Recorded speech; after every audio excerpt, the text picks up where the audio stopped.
देवर भाभी की शादी। रमाकांत और सावित्री जी के दो बेटे थे। बड़े बेटे का नाम था सुदीप और छोटे बेटे का नाम था अंशुल। सुदीप की शादी हो चुकी थी और उसकी पत्नी का नाम था अनन्या। अंशुल दूसरे शहर में रहकर एक बड़ी कंपनी में नौकरी करता था। कुछ दिनों के लिए अंशुल जब अपने घर आया हुआ था। बहुत दिनों के बाद आए हो बेटा, जल्दी जल्दी छुट्टियां ले लिया करो। अरे पापा, अभी 6 महीने पहले ही तो भाई की शादी में आया था। उसके बाद तो कंपनी वालों ने छुट्टी ही नहीं दी। हाँ, बात तो तेरी सही है। मेरी शादी के बाद तो तू अब घर आया है।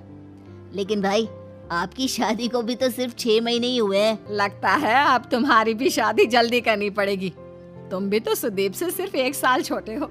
जल्दी से तुम्हारे भी हाथ पीले कर देते हैं। अरे कैसी बात करती है मम्मी, अभी मुझे कुछ दिन नौकरी तो करने दो। देवर जी, आपकी भी शादी हो जाएगी तो मेरा मन लग जाएगा। देवरानी आ जाएगी घर में। अनन्या, देवरानी आ भी जाएगी तो कौन सा यहाँ रहेगी, वो तो इसके साथ नौकरी पर जाएगी। हाँ मम्मी जी, वैसे बात तो आपकी बिल्कुल ठीक है। और फिर कुछ महीनों के बाद ऑफिस से लौटते वक्त सुदीप का एक्सीडेंट हो जाता है और उस एक्सीडेंट में उसकी मौत हो जाती है। ये क्या दुखों का पहाड़ टूट पड़ा। जवान बेटे की मौत हो गई। क्या करेंगे अब हम लोग। शादी को सिर्फ 8 महीने हुए हैं। उसकी पत्नी ने अभी तो अपना जीवन जीना शुरू भी नहीं किया। मम्मी जी, पापा जी, मेरा क्या होगा? मेरी तो जिंदगी खराब हो गई। मैंने कभी सोचा भी नहीं था सुदीप मुझे इतना जल्दी छोड़कर चले जाएंगे। अरे बहू, सोचा तो किसी ने भी नहीं था। हम तुम्हारा दुख समझते हैं बेटा, लेकिन भगवान की मर्जी के आगे हम कुछ नहीं कर सकते। कितना अच्छा बेटा था मेरा। मैंने किसी का क्या बिगाड़ा था जो वो मुझे ऐसे छोड़कर चला गया। जब आखिरी बार भाई से मिला था तो सोचा भी नहीं था कि ये मेरी उनसे आखिरी मुलाकात होगी। इतने खुश थे भैया, मेरी शादी की बातें कर रहे थे। पूरा परिवार कुछ दिन इसी तरह दुखी रहता है। वक्त बीतता जाता है। सावित्री और रमाकांत जी महसूस करते हैं कि अनन्या काफी अकेली और दुखी रहने लगी थी।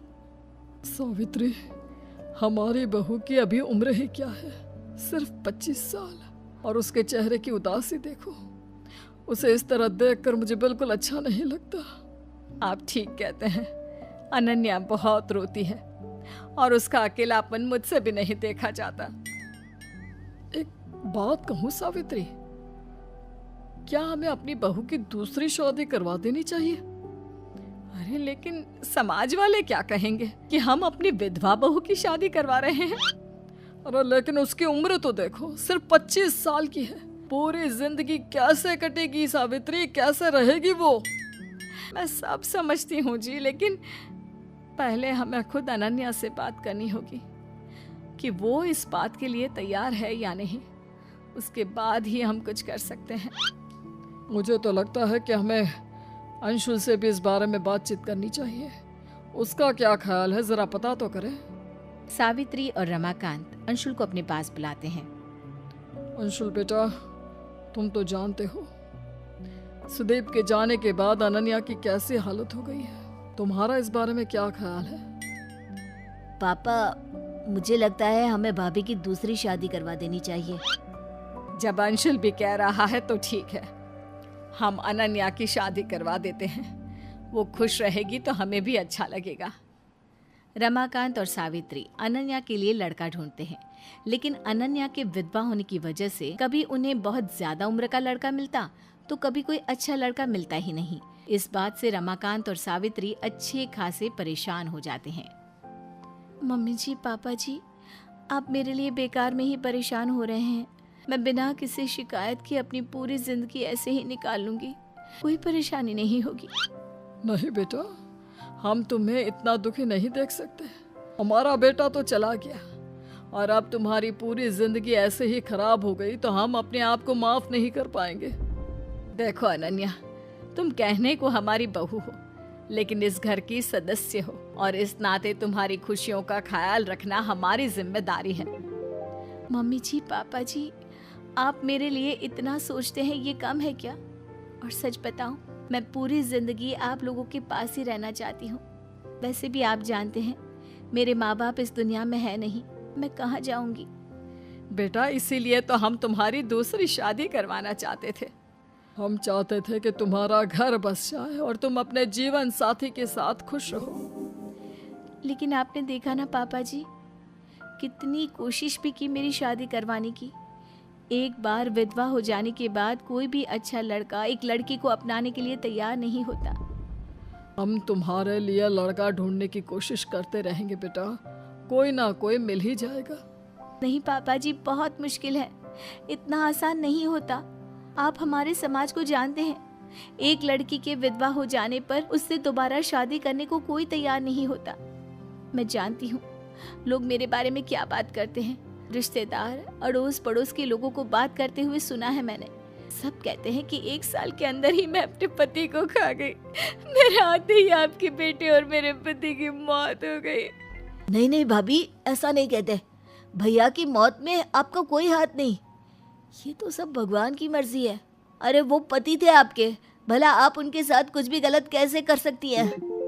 अंशुल ठीक कह रहा है बेटा, हमने अपना बेटा खोया है, हमें कितनी तकलीफ है हम किसी को बता नहीं सकते, लेकिन उसकी मौत के लिए तुम्हें भी जिम्मेदार नहीं ठहरा सकते। मम्मी जी, आप नहीं कहते ये मैं जानती हूँ, लेकिन सारी दुनिया तो यही कहती है। ऐसे में कौन करेगा मुझसे शादी?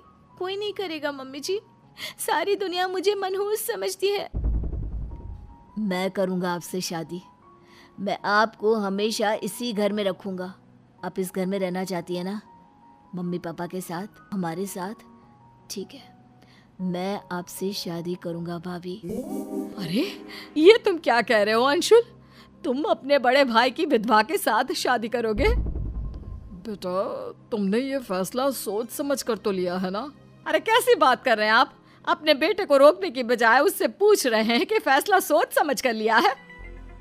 लेकिन मम्मी, आपको इस बात से क्या एतराज है? देवर जी, मेरी वजह से आप अपनी जिंदगी खराब करने की कोशिश मत कीजिए। मैं जानता हूँ आप मेरी भाभी हैं और एक पत्नी का रिश्ता मेरे साथ शुरू करने में आपको बहुत मुश्किल होगी, लेकिन फिर भी मैं इसके लिए तैयार हूँ। तुम्हारा दिमाग खराब हो गया है क्या? तुम्हारे बड़े भाई की मौत हो गई है और ये उसकी पत्नी है, उसके साथ शादी करके तुम चाहते हो कि घर में फिर से कुछ गलत हो जाए? देखा मम्मी, सारी दुनिया गलत तो नहीं कहती। जब हमारी खुद की सोच ही ऐसी है तो हम दूसरों को क्या समझाएंगे? सावित्री, अंशुल ठीक ही तो कह रहा है, हमें अनन्या जैसी बहू कहाँ मिलेगी। वो हमें समझती है, हम उसे समझते हैं, हमेशा हमारे साथ रहेगी अंशुल की पत्नी बनकर।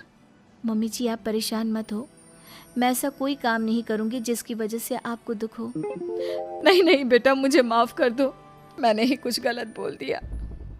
अंशुल ठीक कह रहा है, तुम हमारे घर में बहू बनकर आई थी और अब हमेशा के लिए बहू बनकर ही रहोगी, इससे अच्छी बात और क्या हो सकती है। देखिए भाभी, आपको जितना वक्त चाहिए आप ले लीजिए। हमारा रिश्ता थोड़ा अलग है, लेकिन धीरे धीरे सब कुछ ठीक हो जाएगा। रमाकांत और सावित्री जी अंशुल और अनन्या की शादी करवा देते हैं और इस तरह से एक देवर अपनी भाभी से शादी करके कम उम्र में विधवा हुई अपनी भाभी की जिंदगी को फिर से खुशियों से भर देता है।